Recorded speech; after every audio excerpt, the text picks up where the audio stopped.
Welcome to Jiya food காம்பி. ஓணம் சத்யாவில் நம்ம நார்த்தங்காய் பச்சடி எப்படி பண்ணுறதுன்னு பார்க்கலாம். நார்த்தங்காய் லைட்டாக கசப்பாக தான் இருக்கும், அது கூட புளிப்பு இனிப்பெல்லாம் சேர்த்து நல்லா டேஸ்டியாக எப்படி பண்ணுறதுன்னு பார்க்கலாம். நார்த்தங்காய் பச்சடி பண்ணுறதுக்கு நார்த்தங்காய், சின்ன வெங்காயம், பச்சை மிளகாய் இதெல்லாம் நம்ம பொடி பொடியாக வெட்டி வச்சுக்கலாம். நார்த்தங்காயோட சீடெலாம் இப்படி எடுத்துகிட்டு இந்த மாதிரி பொடி பொடியாக கட் பண்ணி வச்சுக்கோங்க. ஒரு சின்ன எலுமிச்சம்பழம் அளவு புளி எடுத்துகிட்டு அதையும் தண்ணியை ஊற்றி ஊற வச்சுக்கோங்க. பச்சடி பண்ணுறதுக்கு நல்லெண்ணெய் யூஸ் பண்ணிக்கோங்க, கொஞ்சம் நிறையவே விட்டுக்கணும். அதில் கடுகு போட்டுக்கலாம், பொரியட்டும். பொரிஞ்சோன்னா கருவேப்பிலை போட்டுக்கலாம், கொஞ்சம் காயும் போட்டுக்கலாம். அப்புறம் நம்ம வெட்டி வச்சுருந்தோம்ல அந்த வெங்காயம் பச்சை மிளகாய் போட்டுடலாம். போட்டு வதக்கிக்கோங்க.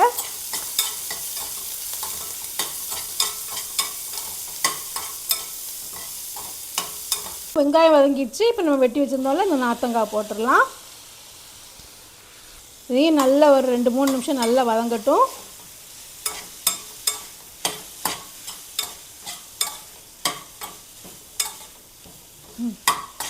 கொஞ்சம் வதங்கினோடனே நம்ம மஞ்சள் பொடி போட்டுடலாம், சாம்பார் பொடி போட்டுக்கலாம். போட்டு இது நல்லா மிக்ஸ் பண்ணி விட்டுக்குவோம். அந்த ஆயிலே வதங்கட்டும்.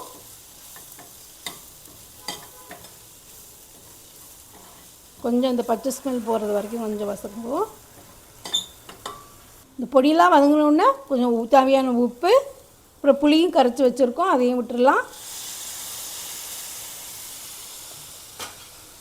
இதையும் மிக்ஸ் பண்ணி விட்டுக்கலாம்.